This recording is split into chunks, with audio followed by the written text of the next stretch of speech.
All right, 50-pound deadlift PR. Not really. Obviously, we've done all these weights before for many more repetitions, but you got to block that out when you snap something up and you're on the journey back. All your previous PRs are great, but the only thing that matters is what you did last week and improving slightly if possible this week. And we did that.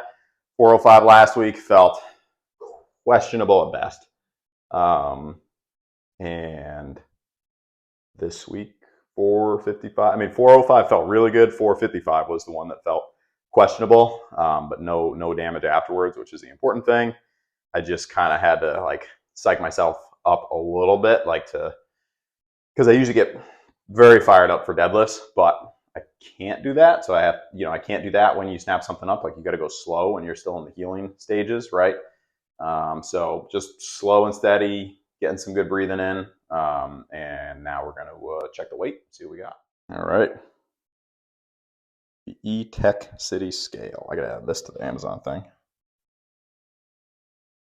Hey, let's go. All right.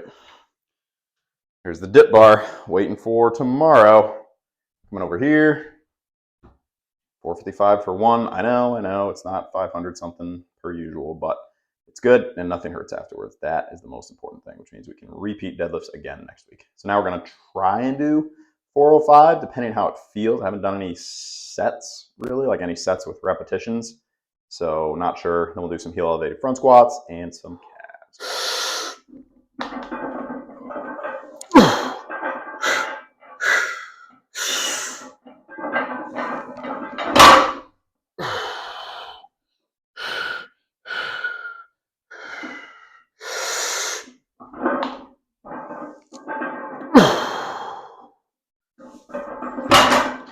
All right. Feel good after deadlifts? It's weird. It's not that the strength is not there. It's just that the strength does not match up with what would aggravate my back. So like the weight that would aggravate my back is 80% of the strength. So if I go all out, I'm going to pop something. If I stay at that 80% or lower, which we did today, then I'm good. So it's a little bit tricky. I'd imagine this is what enhanced people probably deal with sometimes, with the potential for popping tendons and whatnot, because your muscles accelerate and your tendons actually regress when you're supplementing. So, like bicep, pec, that sort of stuff, you got to be a lot more cautious. So yeah, it's probably comparable to that in some ways. Because like that deadlift, I felt like I could just rip it, like 455, no problem. I'm like, if I go too quick with this, if I just jump into it, I'm definitely just going to re-aggravate.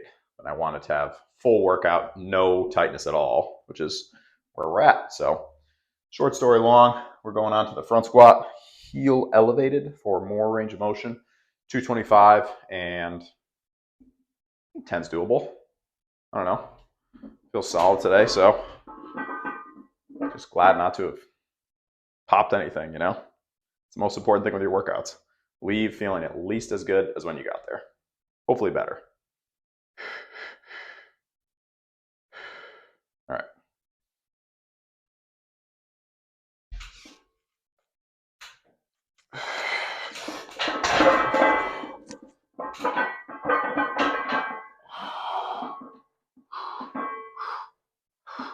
Oh, also paused, obviously.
nice to be working close to the limit again with something lower body.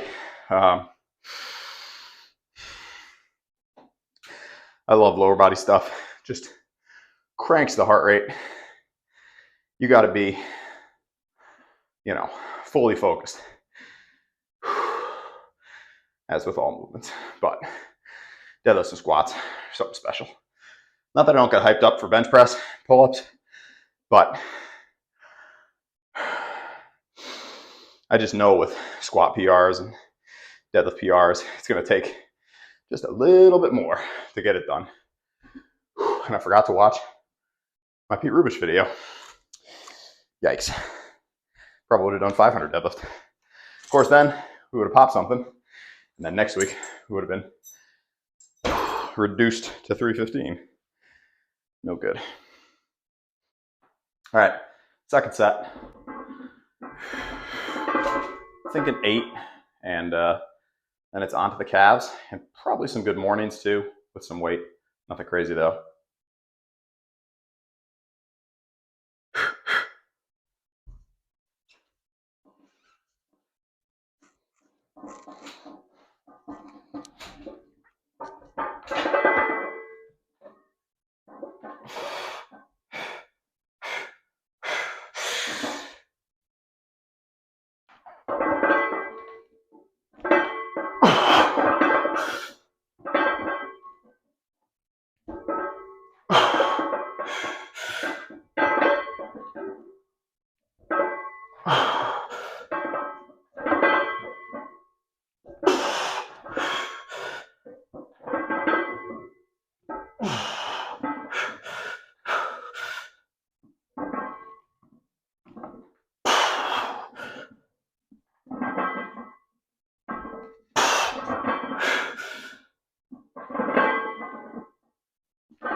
Better in the first set.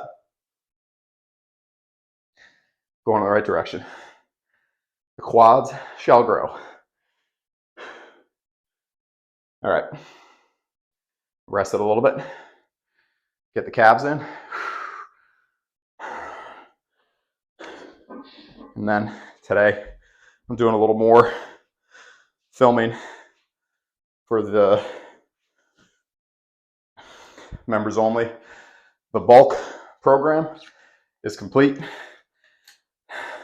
And it is, you know, a program that you can implement. Obviously, it's more me just documenting what I did, you know, to try and give people some ideas as to what they could do. And definitely not saying I recommend it, but I think here I am talking as my, you know, low back is injured, but I think in general, shorter workouts, more frequent, is the way to go. And I talk about this all the time, but right about that hour mark, I mean, you can totally get used to more. But as far as sustainability, is it really sustainable to be going? So you have to drive to the gym, you know, and you're at the gym for an hour and a half. Maybe your gym's 15 minutes away. You got to come home. You got to shower. You got to change. Like round trip, you're looking at 2 hours, 30 minutes, if not more. So I think if you're a home gym lifter, obviously, that's excellent. But if you're not, like that hour time frame, down and back, you know, cuts you down to like an hour and 45 round trip. Just keeping a good pace in the gym is huge too, because at risk of sounding like somebody saying, oh, they used to do this, used to that, you used to do that. I used to see people all the time just texting, sitting on a machine, you know, not a lot going on. Like, you know, you want your workout, you want to crush it and then be done. right? Like, all right, this is what I want to do. Boom, boom, boom. Get those 3 movements done, out of there, you know? Laser focus and crush it. It's like comparing multitasking 4 different projects with just focusing in on one, you know? You're gonna have mediocre results on 4 projects or crush it on one, you know? So mediocre results by spending 2.5 hours or an hour focused, get it done. Great example of this in my own life is went to college for undergrad, did moderately well, like probably like A- average, so like 3.7 to 3.8 GPA, somewhere around there for the whole course of my time period in college, which was quite expensive. And I had more free time. I still worked. I worked as a hall security guard and I tutored. I didn't have like a full-time job. Then grad school, I had a full-time job, personal training, like 30 hours. And I got 4.0, like A's across the board, crushed it. And you would think about it and be like, well, you had more time in undergrad. Why didn't you do as well? You had less time in graduate school. You should have gotten like a B average in grad school. But I had less time, and that forced me to be more effective with my training. Sorry, not my training. I immediately thought about the gym. More effective with my studying, right? Same principle applies to working out. Okay, I got an hour. Let me get focused. Let me get it done. I'm not just kind of flopping around between machines. Like maybe I'll do a little bit of this, a little bit of that. Because if there's no time constraint, you know, you're just going to end up doing nonsense and it's going to be unstructured, right? That's what happened to me when I had 3 hours of study. Like, I got 3 hours, whatever. Like, I'll get there, as opposed to, okay, I got 45 minutes and that's it. And then I'm taking the test tomorrow. 100% of the time, I would do better because I knew I was limited. You know, it makes a big difference. So more time effective, obviously, that's huge, but also just having a better workout. You know, set yourself a goal time frame. All right, let's see what we can get here.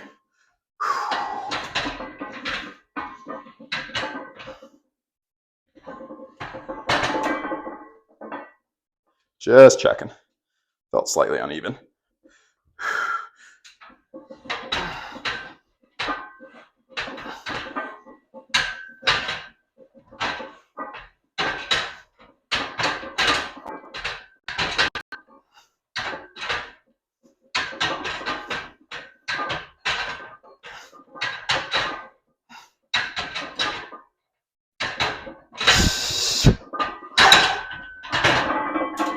Whew. Sorry for all the loud crashing. Whew. All right.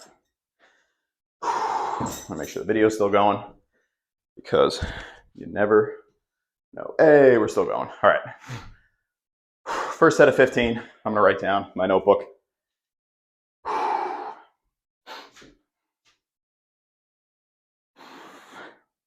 In my opinion, more often on workouts and shorter, right?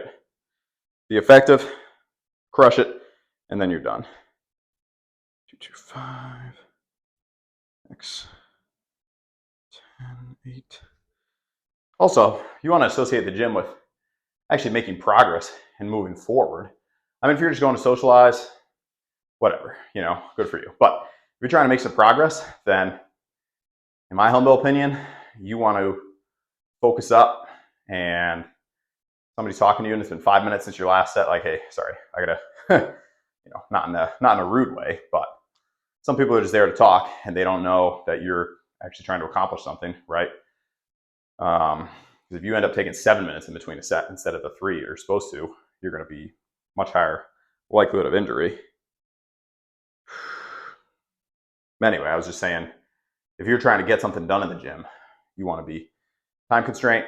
Here's what I need to do, and you know, just execute, crush it, and then done. Go home, get your food in, you know, recover, sleep. 2, 4, 5, 15. Now these good mornings, I'm gonna do. I gotta sneeze. I'll cover the mic. Hold on. All the chalk. Excuse me. All right. Let me do these good mornings here. I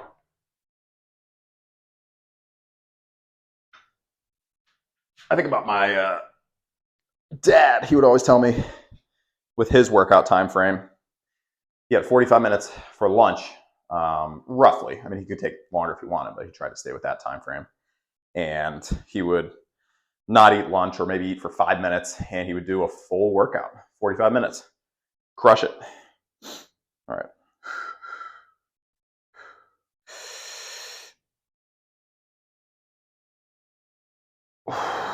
My workouts are a little bit longer than 45 minutes, but it's the concept, you know, keeping the focus.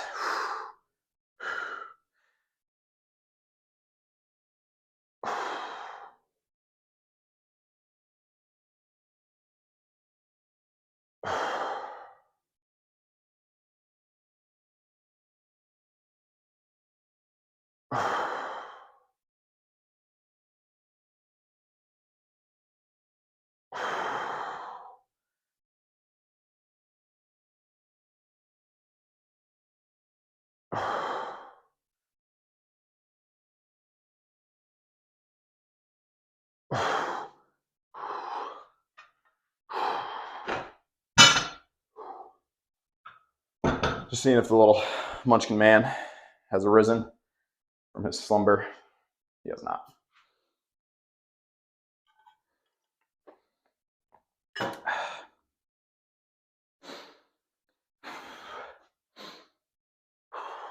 Another thing, if you stay for a really long time at the gym, I feel like it just starts to get associated less with forward progression. I don't really know. I feel like I've summarized enough. I don't want to drone on. I used to spend like an hour and a half doing arms. Like, I know people probably critique my routine for not having enough arms, but I don't think you need a ridiculous amount of training.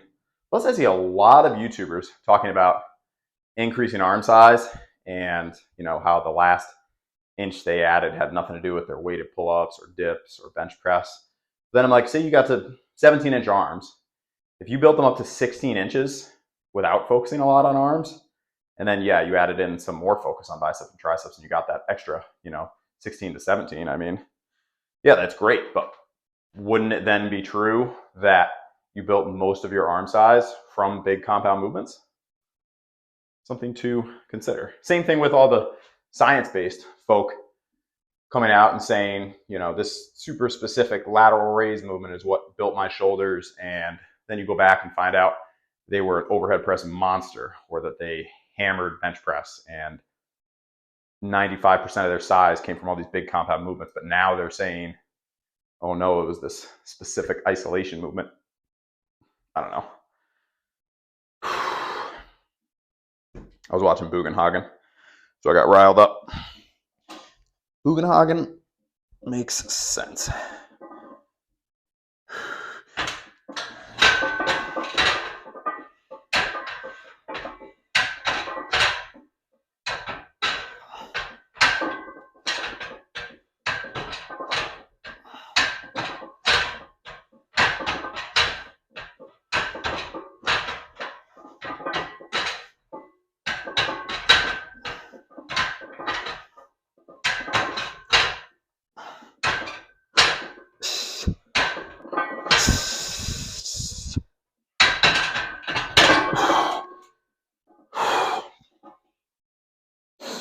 All right, little recovery. Get the good mornings. The trouble with some of the science-based lifting videos, even though it's meant well, and this isn't about anyone in particular, use your imagination. Some of the movements are so complex, take so long to set up, and because of the amount of views these videos get, the people that are going to see them are going to be the people that type in, you know, shoulder workout. And they're going to see this super complex balancing cable lateral inverted raise, and they're going to be like, well, this person has 1 million views, and this is what they say, how to build my shoulders.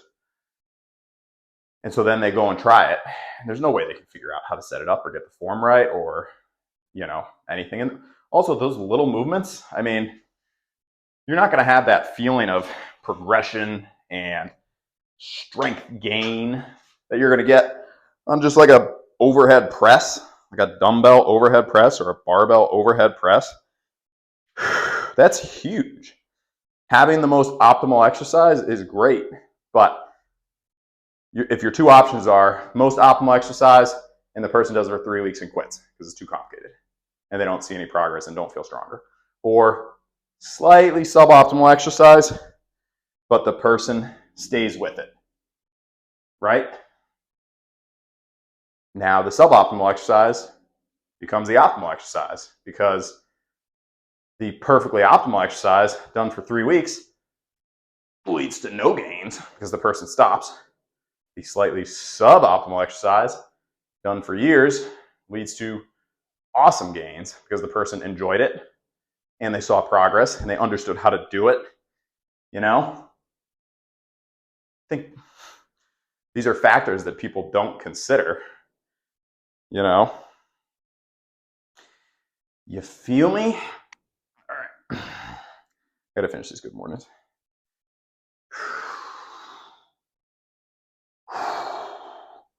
I just think about if I was searching on YouTube when I was 16, YouTube wasn't as much of a thing.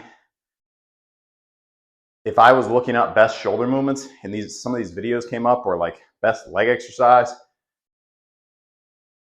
and I was trying these movements, like, I don't know, I don't know what would have happened. Like, I don't know what route I would have gone down. It took me long enough as it was to get into a good routine, but thankfully I got a couple things right with bench presses, rows. I was always doing chin-ups, pull-ups, push-ups, like basic movements where I could see progression. I'm just gonna make sure the video's still going.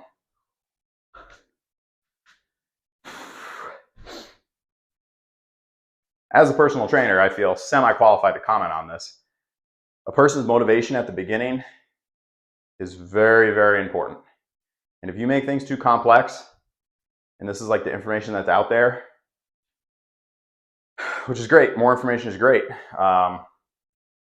but basic stuff that people can do and progress and feel good about it, that's what someone needs when they're starting a routine. And I would argue forever, it can't be incredibly complex. It's got to be explainable and set upable, and yeah.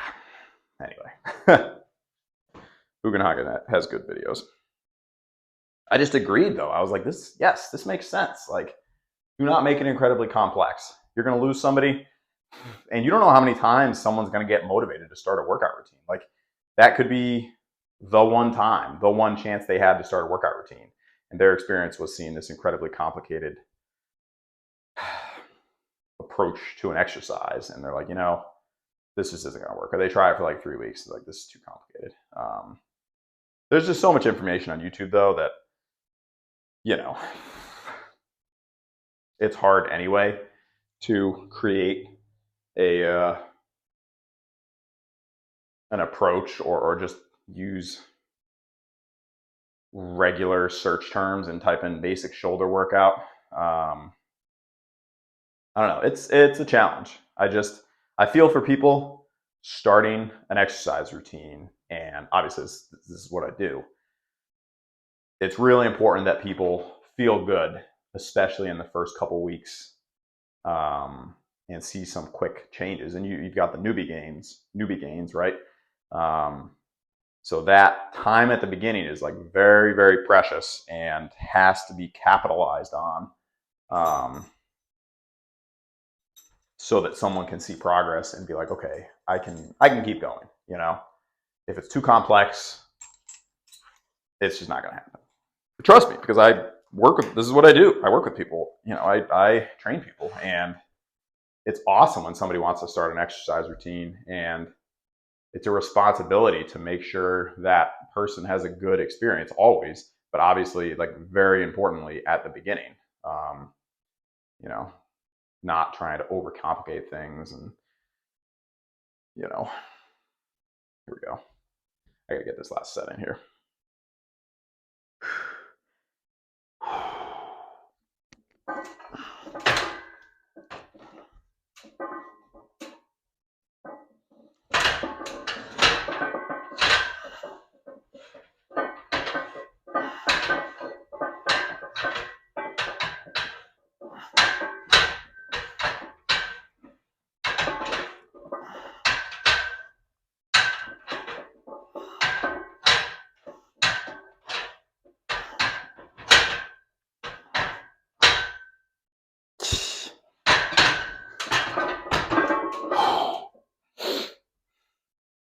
I've just seen a lot of videos following a similar style. It's someone that's in shape and they say, this is like the most optimal or scientific research-based movement. And like one video had these like tricep ring dips as the most optimal chest workout. And it was like, that exercise would be so dangerous for someone starting out, like day one. They can't do that. That's no. But in the title of the video, it just says the best chest workout. So what is going on outside? It could totally come up, you know, in someone's, what is going on out there? Sheesh. Kind of like low flybys. All right. You know, it could totally come up in someone's search bar if they just type in, you know, chest workout, because they get a ton of views. And then they're trying this incredibly complex thing.